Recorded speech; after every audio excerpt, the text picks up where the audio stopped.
Desde Medellín, en Colombia, te damos la bienvenida a esta transmisión especial de Íntima Devoción.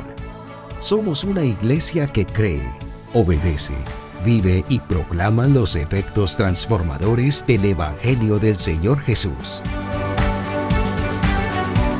Hoy nos reunimos para celebrar el culto a Dios y transmitimos nuestra señal por las redes sociales Facebook, YouTube e Íntima Devoción Radio. Descarga nuestra aplicación en las tiendas de iPhone y Android. Bienvenidos.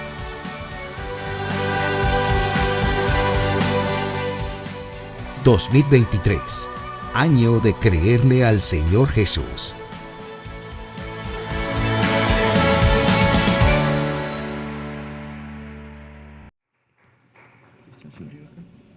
Sí.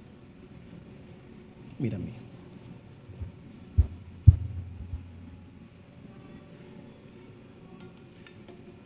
Les invito, mis amados hermanos, para que abran sus Biblias en el capítulo 1 de la epístola del apóstol Pablo a los Filipenses. Epístola del apóstol Pablo a los Filipenses.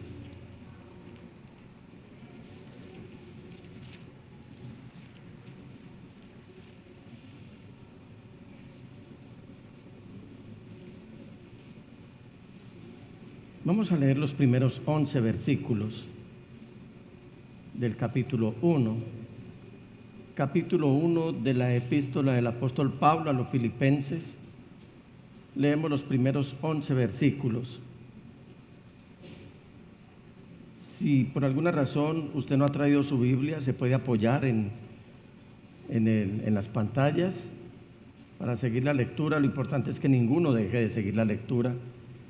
Si alguien no ha encontrado la porción, puede indicármelo, le puedo esperar un minuto. Si tiene la Biblia aquí, ¿ya? Leemos en el nombre del Señor Jesús. Pablo y Timoteo, siervos de Cristo Jesús, mire esto, a todos los santos en Cristo que están en Filipos, junto con los obispos y diáconos. Que Dios nuestro Padre y el Señor Jesucristo les concedan gracia y paz. Doy gracias a mi Dios cada vez que me acuerdo de ustedes. En todas mis oraciones por todos ustedes siempre oro con alegría, porque han participado en el Evangelio desde el primer día hasta ahora. Estoy convencido de esto. El que comenzó tan buena obra en ustedes la irá perfeccionando hasta el día de Cristo Jesús. Es justo que yo piense así de todos ustedes, porque los llevo en el corazón. Escuche esto, los llevo en el corazón, pues ya sea que me encuentre preso o defendiendo y confirmando el Evangelio, todos ustedes participan conmigo de la gracia que Dios me ha dado. Dios es testigo de cuánto los quiero a todos con el entrañable amor de Cristo Jesús.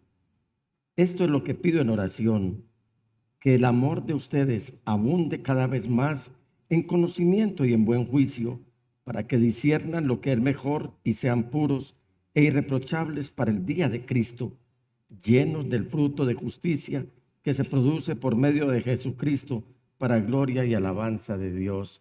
Amén, amén y amén. Alabado sea el Señor. Pastor, por favor.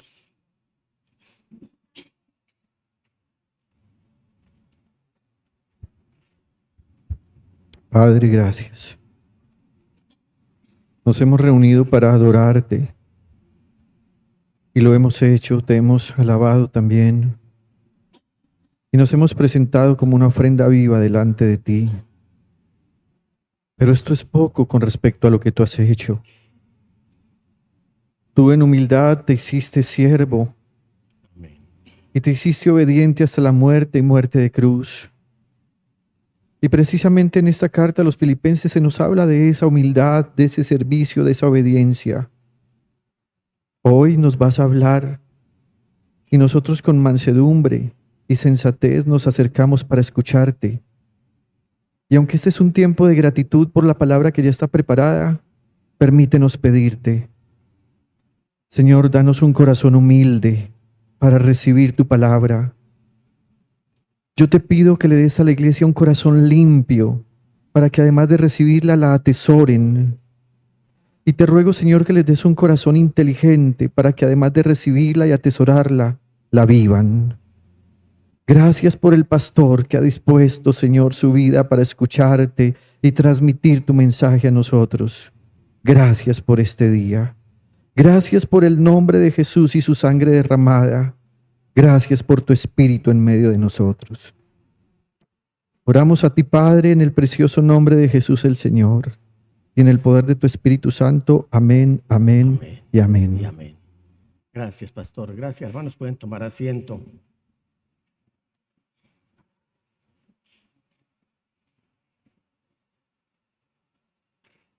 Ciudadanos del cielo. Ciudadanos del cielo. ¿Sabe lo que implica eso? Lo que significa eso. Ser ciudadano del cielo. Y para hablar de los ciudadanos del cielo, inevitablemente tenemos que hablar de personas. Me gusta mucho cómo Pablo encabeza la mayoría de sus epístolas y dice que las está dirigiendo a los que han sido santificados o a los santos en Cristo Jesús. ¿Por qué estará diciendo esto el apóstol Pablo? Porque él quiere que sus escritos no queden en el aire, sino que se les preste la debida atención para el efecto posterior, el resultado posterior que produce la predicación de la palabra. Cuando usted llama a alguien, cuando usted le escribe a alguien, como quiera que sea, usted está interpelando a esa persona porque quiere que esa persona le responda conforme a lo que usted le está diciendo o a lo que usted le está llamando. Yo tengo una dificultad, mis amados hermanos, y es que cada que llamo a una persona, y tengo testigos de eso, llamo a una persona y no me contestan. No me contestan. Y no digo especialmente a los que no son mi familia. A veces llamo a Marlene y Marlene por ahí a los 5 minutos, 10 minutos, mi hijo me estaba llamando. Digo, si no me contesta mi esposa, no puedo demandar algo mayor cuando llamo a otra persona.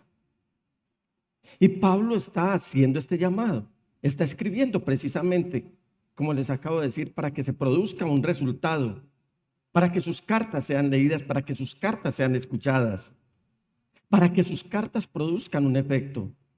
Y esta epístola del apóstol a los filipenses y a nosotros también es muy conmovedora. Cuando usted lee esta epístola, produce conmoción en el espíritu, porque se puede advertir en el tiempo, pero sí en el espíritu, de todo lo que Pablo estaba sintiendo en favor de esta iglesia. ¿Y qué estaba pasando en esta iglesia? Que estaba siendo fundada, estaba siendo, y vamos a los inicios. En razón a eso es que les dije, mis amados hermanos, vamos a hablar de personas acá, para poder hablar de los ciudadanos del cielo. Porque aquí yo no estoy frente a un auditorio lleno de ángeles, ni yo soy un ángel, aunque ángel en el término en sí es un mensajero. Yo soy un mensajero de Dios, el pastor es un mensajero de Dios. Cuando me refiero a ángeles, son a esos seres sobrenaturales que están al servicio de Dios.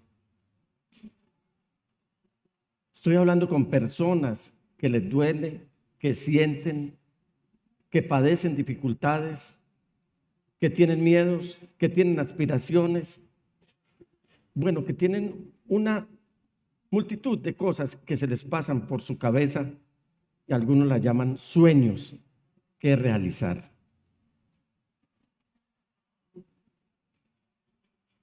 Pero hay una constante, y es que cada vez que alguien quiere saber acerca de cómo nació una iglesia, o cómo plantar una iglesia, o cómo es el desarrollo, cómo es la funcionalidad de una iglesia, La mayoría de los estudiosos, de los misioneros, de los pastores, van al libro de los Hechos de los Apóstoles, o como lo hemos denominado, los Hechos del Espíritu Santo. Pero yo creo que en esta mañana podemos encontrar un modelo mucho mejor, mucho más concreto en esta epístola a los filipenses, modelo de cómo se desarrolla la iglesia, cómo nació la iglesia. El apóstol Pablo le está escribiendo a los creyentes en Filipos, bueno, y esta mañana nosotros también. Y este escrito tiene un efecto rara vez visto en el apóstol Pablo. Inclusive, ustedes ven que él es muy contundente en otras epístolas. Aquí hay una característica especial. Incluso en las primeras palabras que acabamos de leer aquí en esta epístola, hay algo que en lo que usted puede advertir que es notablemente, drásticamente diferente acerca de este cuerpo de creyentes a los cuales él les está hablando. ¿Cuánto no quiere uno hablarle bien a la iglesia, mis amados hermanos? Hablarles bien es en el sentido de apacentarlos, de pastorearlos. Eventualmente les decimos algo con una escala más arriba. ¿Cómo es que se dice, pastor, en la música? Una octava más arriba. Pero es por el bien de ustedes, no porque el pastor esté saciando algún sentimiento hacia alguno de ustedes. Al contrario, si les hablamos una octava más arriba, es porque queremos que ustedes se identifiquen, se caractericen, no solamente delante de un mundo que está demandando de nosotros que seamos la luz, sino que nosotros mismos seamos delante de Dios aprobados, que seamos formados. Así que el apóstol Pablo aquí a esta iglesia le está hablando con una amabilidad, pero con un sentimiento notable y profundo. Y quisiera, como pastor, todo el tiempo hablarles hacia ustedes. Así, ¿qué era lo que llevaba al apóstol Pablo a hacer esta diferencia al escribirle a los filipenses de una manera tan tierna, distinta a como les escribió a los colosenses, a los corintios, a los romanos? Bueno, en todas las epístolas que él escribió. En esta mañana intentaré explorar por qué esta iglesia en Filipos era el modelo perfecto, si se me permite el término, en el primer siglo. ¿Y por qué esta iglesia? Y yo les invito a que ustedes lean toda la epístola si no la han leído, y si ya la han leído, para que la repasen y la relean. ¿Por qué esta iglesia continúa siendo un modelo de iglesia para nosotros hoy? Este año que hemos dicho que vamos a vivir para Jesús. ¿Cuántos están viviendo para Jesús? Y creo que este mensaje, mis amados hermanos, es muy propicio para que se nos facilite la manera de vivir para Jesús. Y si alguien lo ha visto oneroso, lo ha visto difícil vivir para Jesús, aquí usted va a encontrar un modelo en esta iglesia de los filipenses para que usted entienda que sí es fácil vivir para Jesús. Lo primero que tenemos que caracterizar o que llamar la atención aquí es que la primera iglesia en Europa, la primera iglesia en Europa fue precisamente la iglesia de los filipenses. Estamos hablando de Europa. Por cierto tiempo, ustedes, hermanos, que estudian las Sagradas Escrituras y particularmente el libro de los Hechos de los Apóstoles, se darán cuenta que cuando Pablo quería viajar y predicar en algún lugar, Dios le decía no. ¿Han visto ustedes eso en el libro de los Hechos de los Apóstoles? Y uno dice, ¿cómo así que el Señor mandó a predicar? Y parece que es un mandato generalizado y prácticamente digno de ser obedecido y ejecutado sin ninguna discriminación. Pues mire, hermanos, hay lugares a los que Dios le dijo a Pablo que no fuera. Y pasa hoy también. No es muy recurrente, pero a mí me pasa, hermanos, de que no me provoca hablarle o darle un consejo hablar el evangelio a personas de la calle, pero no me fluye, no me nace, no encuentro qué decirle a ciertas personas cuando me piden un consejo. Y yo voy a la presencia del Señor y digo, Señor, me están pidiendo un consejo, me están pidiendo una consejería. Hago la precisión. Consejo es aquello que el pastor le está diciendo a la persona y que debe ser cumplido sin ninguna evasiva. Y consejería es la opción que uno le da. Vea, usted puede hacer esto, pero es potestativo suyo cumplirlo. ¿Me hice entender? El consejo es hágalo. La consejería es opcional. Usted verá si quiere o no hacerlo. Pero hay momentos en los que a mí el Señor me dice, no le diga nada. Pero Señor, me está necesitando. Yo me siento a escuchar a la persona y créanme que estoy totalmente en cero. Porque el Señor no quiere que le hable a esa persona, que le aconseje a esa persona.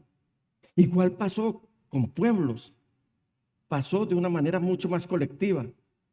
Y Dios le decía al apóstol Pablo, no, simplemente no lo hagas. Pablo diría, bueno, vamos extendiendo este evangelio al cual el Señor Jesús me llamó y ahora que quiero predicarle a los gentiles porque así he sido llamado, me voy a ir al este. Más al este. Y de pronto el Señor le decía, no va más hacia el este. Entonces, él decía, voy a ir un poco hacia el oeste o hacia el norte. Y el Espíritu Santo le decía, no vayas. Hay un caso específico en el libro de los Hechos de los Apóstoles cuando el apóstol Pablo quiso ir a Bitinia. ¿Y sabe qué le dijo el Espíritu Santo? No vayas a predicar a Bitinia. Y siempre me he preguntado por qué Dios le dijo a Pablo que no fuera, entre otros, a Bitinia. Y me conmueve demasiado saber que hay pueblos a los que el mensaje de la palabra del Señor no les va a llegar.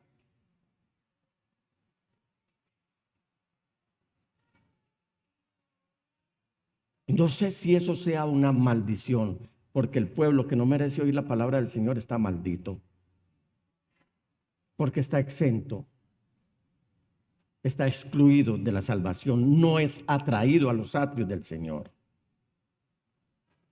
Así que el apóstol Pablo ve que su ministerio se está convirtiendo en una serie de callejones sin salida. Quiero ir allí, no, dice el Señor. Quiero ir allí, no, dice el Señor. Señor, entonces, ¿qué hago? Callejones sin salida. Sin embargo, en el momento de la quietud, del reposo nocturno, del sueño, Dios le va a dar unas instrucciones muy precisas al amado apóstol. Y en una visión, evidentemente de parte de Dios, él ve un hombre que lo está llamando, no desde el oriente, no desde el occidente, sino que lo está llamando desde una región, desde la costa de una región que hoy conocemos como Grecia. Macedonia, allá bien al norte de Grecia, desde donde Alejandro Magno en su momento salió en su campaña helenística por todo el mundo, a conquistar el mundo. Desde allá hay un hombre que le está hablando en esa visión al apóstol Pablo. Eso viene de parte de Dios. Y el hombre le está diciendo, Pablo, ven y ayúdanos. Y Pablo, que era un hombre sensible a la presencia del Señor, sensible a la palabra del Señor, asumió de una manera muy correcta esta visión y dijo, esto viene de parte de Dios. Y aunque el Señor me ha dicho, no vaya a tal lugar o a tal otro, esto viene de parte de Dios. Dios me está dando una nueva ubicación en mi GPS para el evangelismo a las naciones. Es Dios quien me está dirigiendo. No es mi sentimiento, mi emocionalismo. El Señor le está diciendo, Pablo, tú tienes tu, ¿cómo se llama la aplicación que ahora se usa para orientarse uno? Waze. Descarga en tu Waze esta dirección que te voy a dar. Así que los no de Dios de pronto se convierten en los ve de Dios. Cuando Dios está diciendo no, también te está diciendo ve. Pero donde Él diga y no donde yo quiero. Así que fueron. ¿A dónde? A Macedonia. A esta región griega. Y 10 años más tarde, cuente 10 años más tarde, Íntima Devoción tiene 20 años de haber nacido. Y ustedes han visto todas las historias, y cuando nos paseamos por los primeros 10 años de Íntima Devoción, nos damos cuenta que muchas cosas sucedieron. ¿Cuántos estuvieron los primeros 10 años en esta iglesia? Levanten la mano, los primeros 10 años. Ustedes saben que aquí hay una historia. Con muchos escollos, con muchos obstáculos, con muchos triunfos, con muchas victorias. Pero sabe una cosa, mis amados hermanos, 10 años más tarde, el apóstol escribe una carta a la primera iglesia en Europa. Una iglesia saludable, una iglesia floreciente, una iglesia consagrada, una iglesia comprometida, una iglesia abnegada, una iglesia santa. Ahora esta iglesia está ubicada en Filipos. Hoy la conocemos, este escrito, como la epístola a los Filipenses. Muy rápidamente, me gusta ser de pronto muy dinámico en mis mensajes, pero solamente levantándome su mano y sin mirar la Biblia, y a manera de premio, de recompensa, yo le voy a regalar una Biblia al hermano que primero me levante la mano y me diga cuántos versículos tiene la epístola a los Filipenses. Rápidamente. 1, 2, 2 y medio, 2 y 3/4, 3. ¿Sabe cuántos versículos tiene la epístola a los Filipenses? Tiene 104 versículos. Y vamos a tomarnos el tiempo. Miren.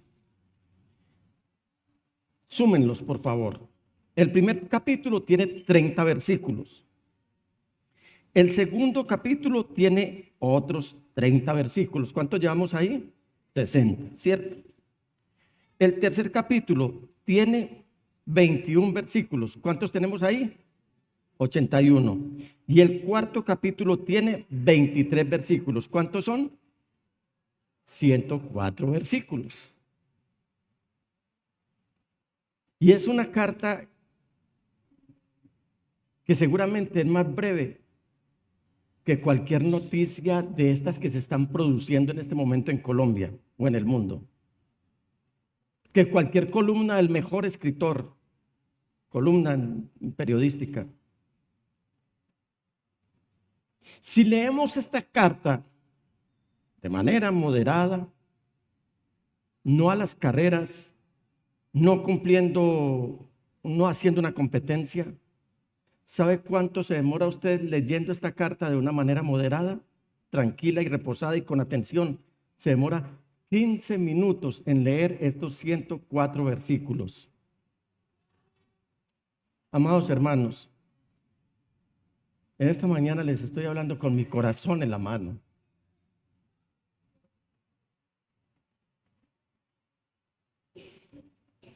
Porque lo primero que necesito es que ustedes entiendan bien que esta carta lo que está haciendo es presentarle a usted una de las iglesias más lindas que ha habido en el curso de la historia. Esta es una de las pocas iglesias donde realmente tenemos la oportunidad de conocer a algunos de los miembros fundadores de esa iglesia de Filipos. Y mientras releo la historia de la fundación de la iglesia en Filipos y la variedad de personas que Dios ha unido en el evangelio, no puedo sino recordar esos primeros meses donde Dios juntó aquí en íntima devoción hace 20 años a bebés o niños de brazos. Usted tiene el privilegio de conocer hoy algunos de esos primeros creyentes acá de íntima devoción. Están aquí en esta mañana. Pero en íntima devoción hace 20 años la iglesia estaba compuesta por bebés o niños de brazos.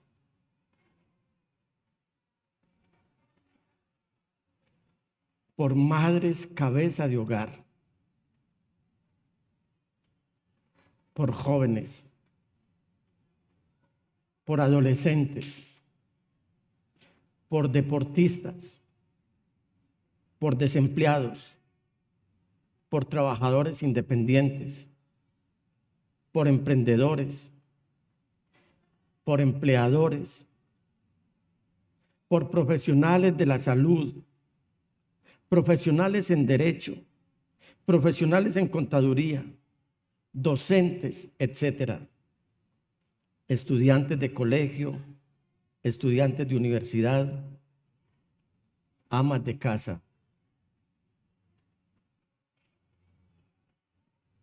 Recuerdo a algunos jovencitos, como Pablito, hoy un fiel siervo. ¿Dónde está Juan Pablo? Aquí está. Se da cuenta que uno aquí sí cree que tiene muy buena visión y no. Como Borreguito, por mencionar algunos. Robinson. Teníamos una batería y no había quien la tocara y nos llegó Cristian. Mi hermana Eugenia, su familia.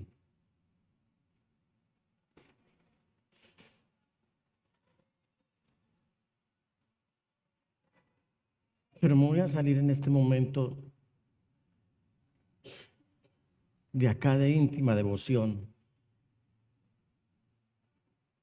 Y quiero que usted me acompañe a Filipos para que mire que esta iglesia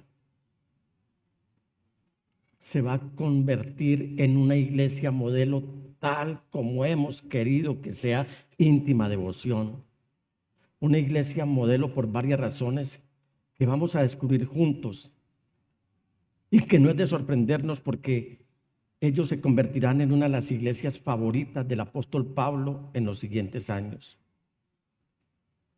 Para ser sincero, en sus comienzos, esta iglesia, los filipenses, como íntima devoción, no parecía tener muchas probabilidades de siquiera crecer o permanecer. Los que han visto nacer esta iglesia se dieron cuenta todo lo que tuvimos que sortear, enfrentar, quiero decir, aún dentro de algunos pastores de la ciudad que se constituyeron enemigos. Al decirle a los primeros creyentes que no venían de otra iglesia porque no fuimos una división. No sacamos a nadie de ninguna congregación como se está usando hoy por algunos pastores que están investigando quiénes son los hermanos que más diezman para recogerlos y llevarlos a su congregación. No hicimos eso. Los primeros creyentes que llegaron fueron llamados por los pastores y a decirles: vea, eso es un grupito ahí, que eso no va a fluir, eso no va a crecer. véngase a mi iglesia, que mi iglesia sí es grande. Pero hermanos, eso que no despertaba ni siquiera la mirada y la atención de muchos en esta ciudad es íntima devoción, una iglesia que honra la palabra de Dios. Y déjenme mostrarle por qué, tomando como ejemplo, como modelo esta iglesia. Y quiero invitarlos a que nos dirijamos por un instante al capítulo 16 del libro de los Hechos de los Apóstoles. Este capítulo en esta mañana lo voy a llamar la sala de parto, donde la iglesia de Filipos está a punto de nacer. Capítulo 16. Y tengamos presente que una iglesia son personas. Diga, una iglesia son personas, no un edificio.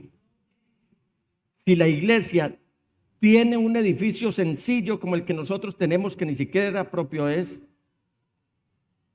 pero la iglesia es un cuerpo viviente, es una asamblea de pecadores redimidos, es una asamblea, una reunión de cristianos comprometidos a seguir a Cristo y a cumplir la misión que Él nos encomendó.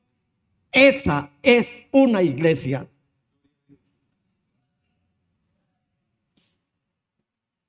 Así que nuestra atención no es la construcción del primer templo en Filipos. No voy a hablar de la construcción del primer templo en Filipos, porque no sé si lo tenían siquiera. No lo tenían. A lo que les quiero dirigir en esta mañana y llamarle la atención es a que asistan al nacimiento espiritual del primer creyente en Filipos. De hecho, en este capítulo recibiremos el testimonio de 3 de los primeros miembros de la iglesia en Filipos, y en esta mañana hablaré solamente de uno. Primero, los ciudadanos del cielo son la iglesia de Dios, así no tengan un templo. Ciudadanos de una iglesia sin templo. Capítulo 16 de los Hechos de los Apóstoles, versículos 11 y 12. Zarpando de Troas, navegamos directamente a Samotracia y al día siguiente a Neápolis.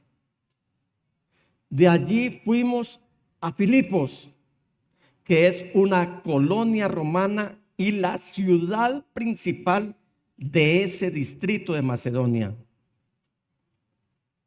En esa ciudad nos quedamos varios días.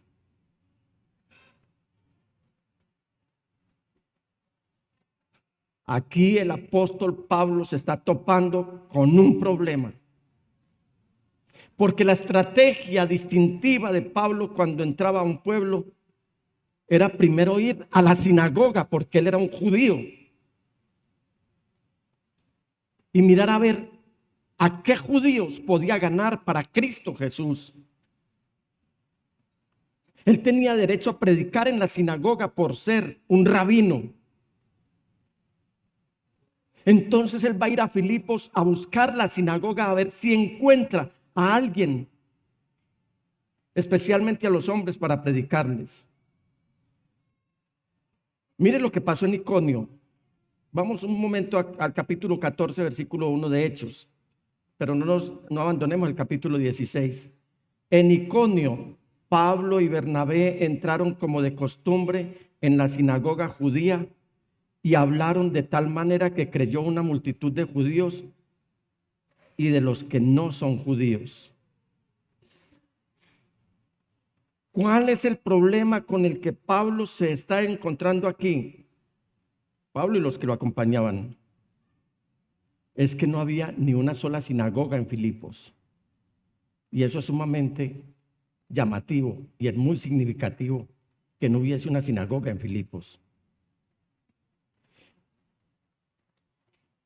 Y si no había sinagoga en Filipos, significa que ni siquiera había 10 judíos. Mire, la Misná, que es uno de los libros los que se interpretan en las Sagradas Escrituras, declaraba que para poder establecer una sinagoga debía haber por lo menos 10 varones para establecer la sinagoga. Ese era el mínimo de personas para poder abrir un lugar donde los judíos se podían reunir. Así que Pablo y Silas salieron en búsqueda de algunos judíos fieles, de algunos que todavía estuvieran interesados en Dios. Y estuvieron varios días preguntando, yo imagino estos misioneros preguntando si había algún hombre judío, a alguien con quien hablar, qué está pasando aquí. No vemos una sinagoga, no hay hombres aquí que sigan a Dios, que teman a Dios, hasta que finalmente les fue informado, después de tanto ellos indagar, que había una especie de reunión de oración, pero a las orillas de un río. No había sinagoga. ¿Sabe dónde había una reunión? A la orilla de un río. Hoy el humanismo y el progresismo, que ha infiltrado a muchos hermanos en la iglesia, les está diciendo que no es necesario congregarse.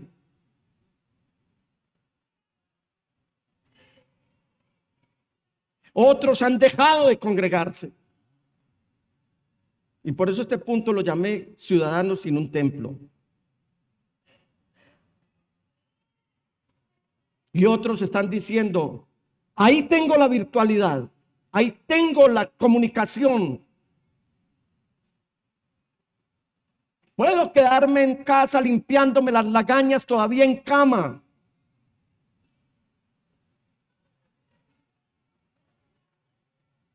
Puedo ver el culto en pijama todavía. Aún puedo darme un sueño mientras se predica. Pero ¿sabe una cosa, iglesia? De eso tendrán que dar cuenta Dios aquellos que le hacen caso al enemigo para no rendirle adoración a Dios. ¿Sabe dónde había un grupo de personas que no necesitaban un templo, pero se congregaban? Y aquí lo importante, se congregaban. Estaban a la orilla de un río. ¿Usted notó eso? Se lo leo.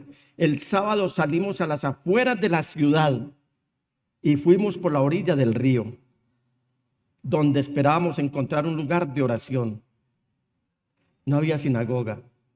¿Quién iría a la orilla del río Medellín a buscar un lugar de oración?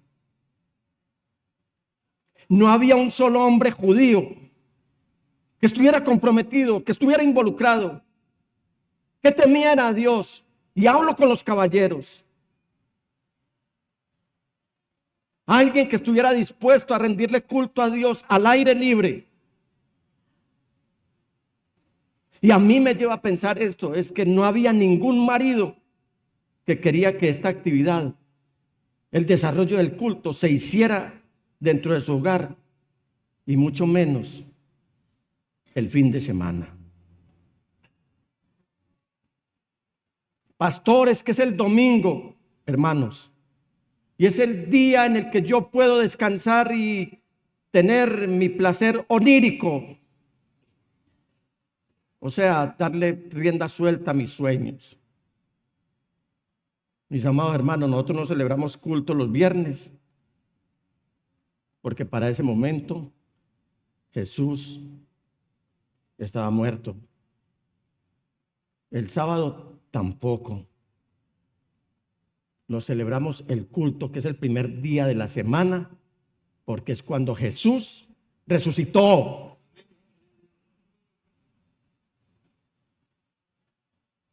Habrá puntos de quiebre en la historia, como nos tocó en algún momento por la pandemia de hacer culto sábado, pero ustedes notaron que lo hacíamos a partir de las 6 de la tarde, cuando ya era domingo.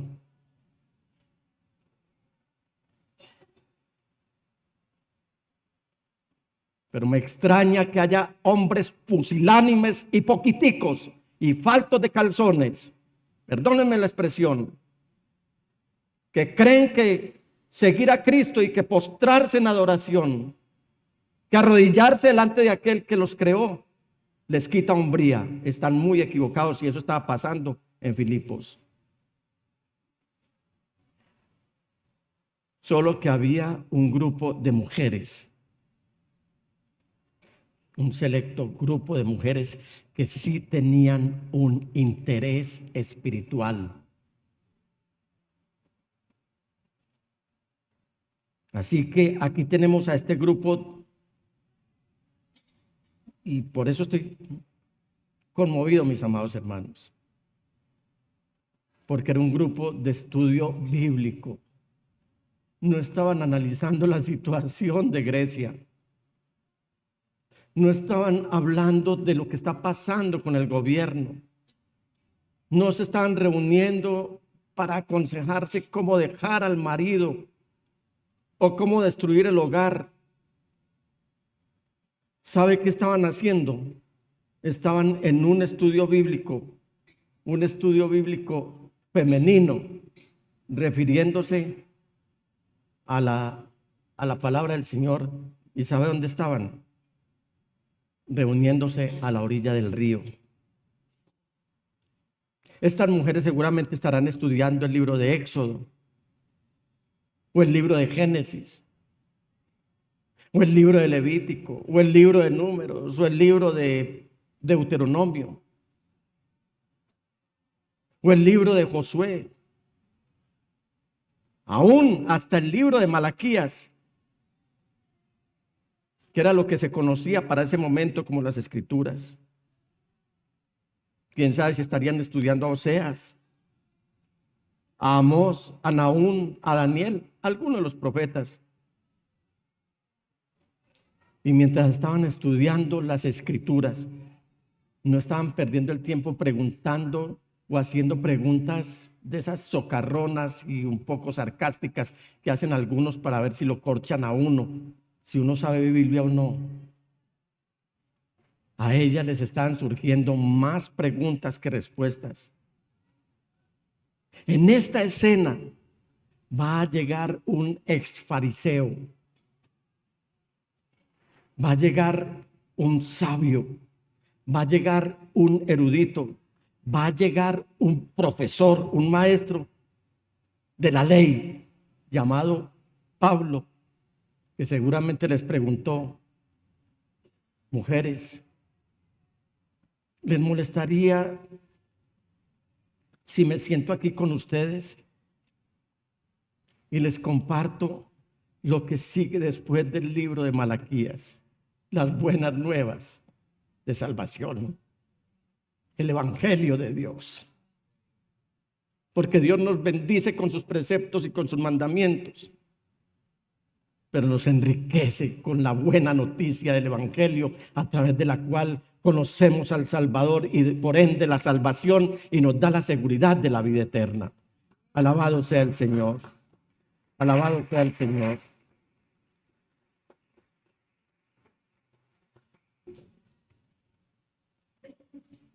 La primera persona mencionada es una mujer de nombre Lidia. No quedaba Lidia. Esa es la primera creyente en la iglesia de Filipos. Una mujer llamada que no daba.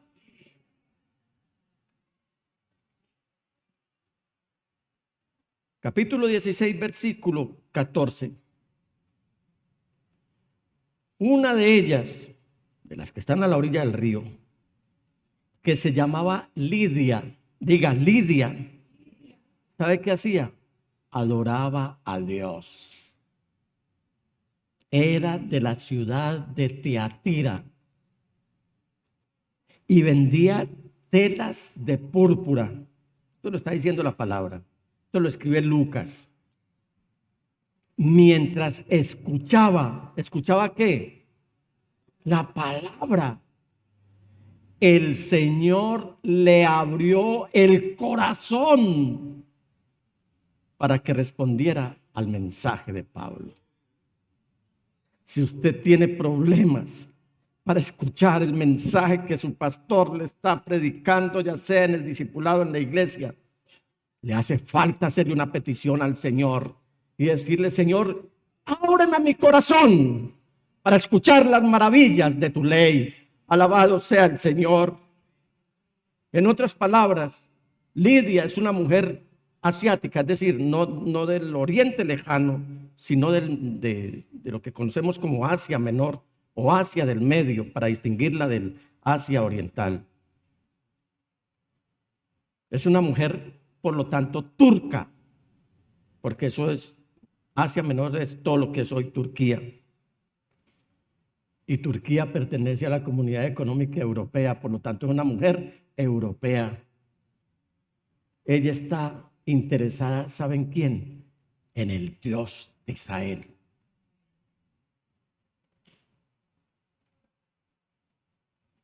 Pero es muy sorprendente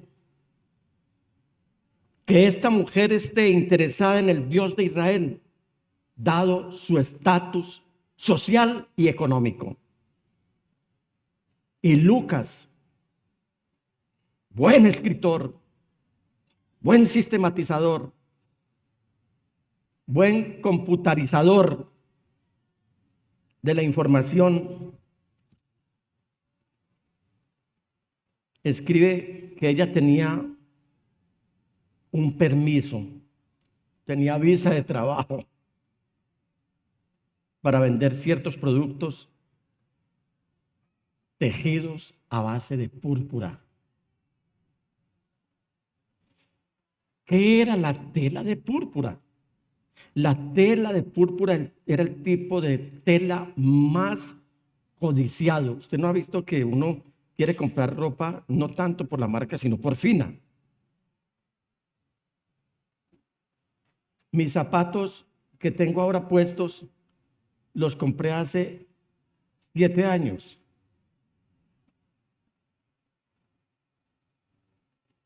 En su momento tuvieron un costo, pero compré zapatos para 7 años hasta ahora y yo creo que duran un poquito más. Otros compran productos que llevan la marca de Ralph Lauren o de Versace o ¿cómo? Ayúdenme.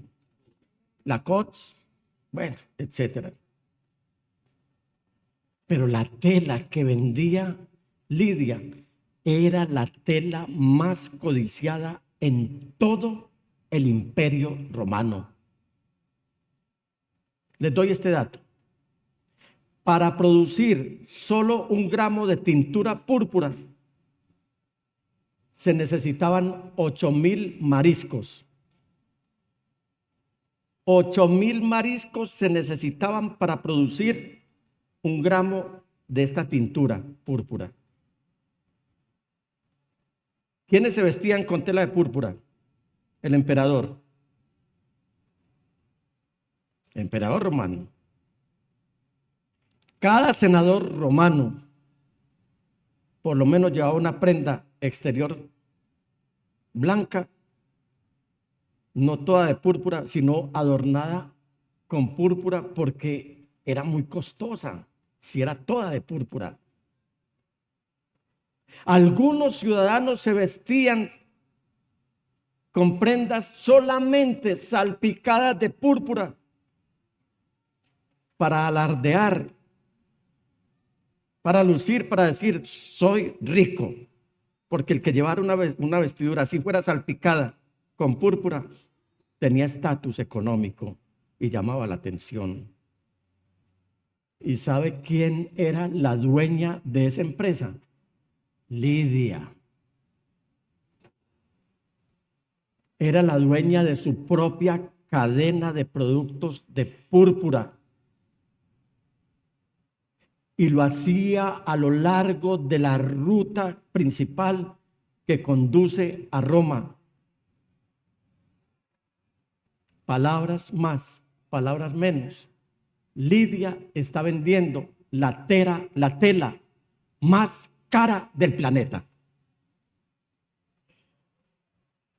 Aquí se nos dice que ella era propietaria de casas en Tiatira, o sea, en Turquía, y en Filipos. Y resalto que estas dos ciudades eran grandes centros comerciales y económicos, porque ella sabía que allí se vendía su producto. Hoy en día, Lidia sería considerada la directora ejecutiva de su propia compañía, de su propia casa de modas en Los Ángeles, en Nueva York, quizás en París. Pero aún en medio de toda su riqueza y fama, ella ha llegado a la conclusión que ella no tiene todo lo que necesita. Y ella ha venido asistiendo a una reunión de oración con mujeres judías que se reunían todos los sábados. Y me llama mucho la atención esto. Y es que aunque las mujeres eran judías, la recibieron a ella en la congregación que era europea. Porque los judíos no se juntaban con los gentiles. Y Dios abrió el corazón de Lidia. Mire, volvamos al versículo 14. Una de ellas se llamaba, dígalo, una de ellas se llamaba, ¿qué hacía Lidia? No daba Lidia, adoraba a Dios. Lo puse un poco más grande. ¿Qué hacía Lidia? ¿Qué hacía esta archimillonaria empresaria, reconocida y respetada?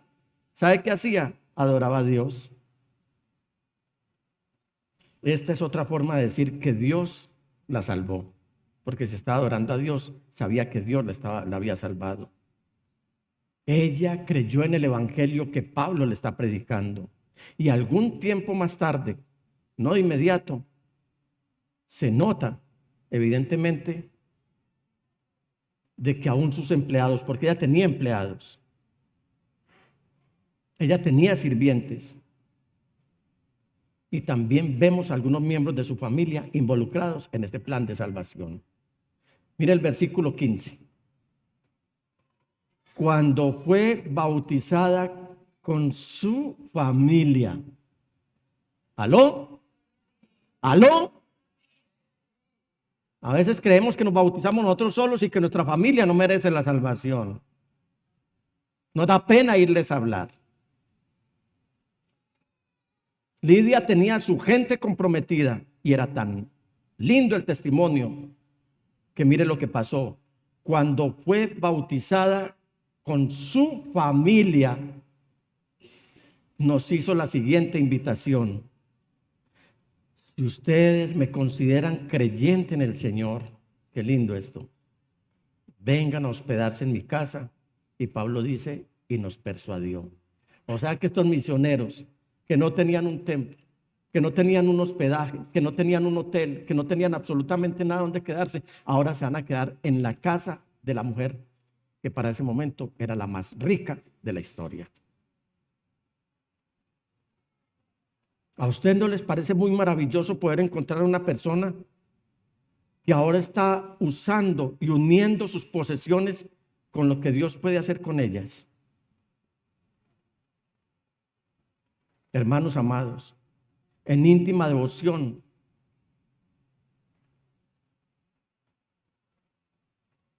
les hemos insistido de una y de otra manera. No es que estemos interesados en sus diezmos, pero responsablemente se los administramos.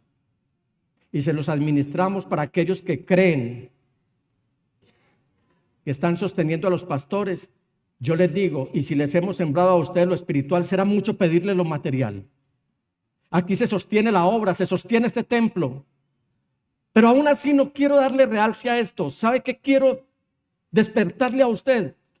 No se meta en problemas con Dios robándole a Dios. Usted le podrá robar a los seres humanos, pero de Dios nadie se burla. Y esta mujer, ¿sabe qué hizo? Ella une sus posesiones y le dice a Dios: aquí estoy con mis posesiones para que tú dispongas a hacer qué hacer con ellas. Hermanos, permítanme la siguiente apreciación. Una persona que con sinceridad es capaz de decir: mi casa y mis cosas realmente le pertenecen a Dios, todo lo mío está a su disposición, es apto para recibir la bendición de Dios. ¿Lo oyeron? Siento un profundo aprecio por lo que hizo Lidia por este grupo de misioneros. De verdad es conmovedora esta historia. Estamos conociendo a la primera creyente en Europa y era una archimillonaria. Lidia fue una mujer que supo decirle a este equipo de misioneros: mi casa es su casa. Qué lindo eso. Y no es que les esté pidiendo su casa, ni que me den hospedaje en su casa. No me lo tomen a mal. Pero permítanme decirles, hay creyentes que hasta le niegan el saludo a su pastor. Lo evaden, lo evitan. Son tan mezquinos y tan tacaños que le niegan el saludo a su pastor, el que les está administrando para la vida eterna. Y yo encuentro profundamente impactante y significativo que la primera iglesia en Europa fue impactada estratégicamente por alguien que entendió esa conexión entre lo que tenía y cómo Dios podía usar lo que tenía para su gloria. Una iglesia sin templo, la mujer más millonaria y no tenía un templo donde asistir. Estaba a la orilla del río, pero estaba haciendo lo que debía hacer y puso todo a su disposición de aquel a quien había conocido. Es tan humilde esta mujer que le dice a los discípulos: si ustedes me consideran creyente en el Señor,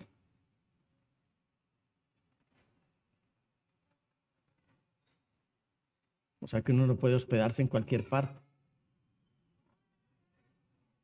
ni puede visitar a todo el mundo.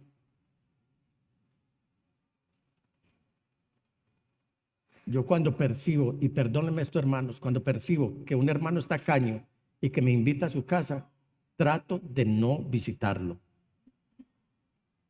Porque la palabra del Señor dice que si te sientas a la mesa de un tacaño, es como si te tragaras o se te atravesara un pelo en la garganta. ¿Cómo? Te dirá come y come, pero vas a terminar vomitando.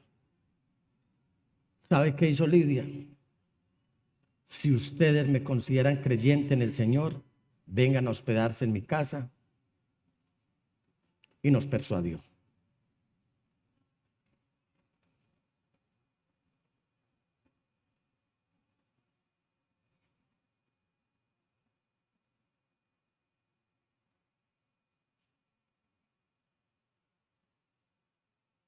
Primera creyente en Europa. Ciudadanos sin templo. En próximos días les compartiré que los ciudadanos del cielo son ciudadanos de una iglesia, no sé si valga el término, desesclavizada. Porque vamos a conocer en próximos días el segundo creyente de la iglesia en Filipos. Iglesia, les he hablado con mucho amor en esta mañana, como si fuera el último mensaje que les predico. Pero escúchenme bien. nada de lo que usted tiene, nada de lo que aspira a tener, nada es suyo. Todo le pertenece a Dios. En sus manos sí está el decidir si pone todo al servicio de Dios y deja que Él le administre, o lo administra usted con su propio ingenio y sus propias capacidades. Pero lo que soy yo y mi casa, serviremos al Señor con todo para honra y gloria de su nombre.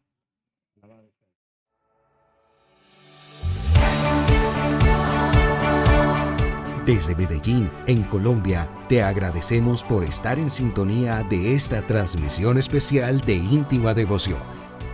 Somos una iglesia que cree, obedece, vive y proclama los efectos transformadores del Evangelio del Señor Jesús.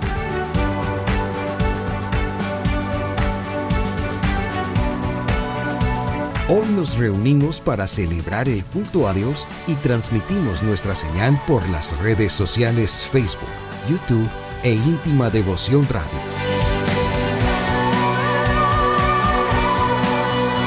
Descarga nuestra aplicación en las tiendas de iPhone y Android. 2023, año de creerle al Señor Jesús.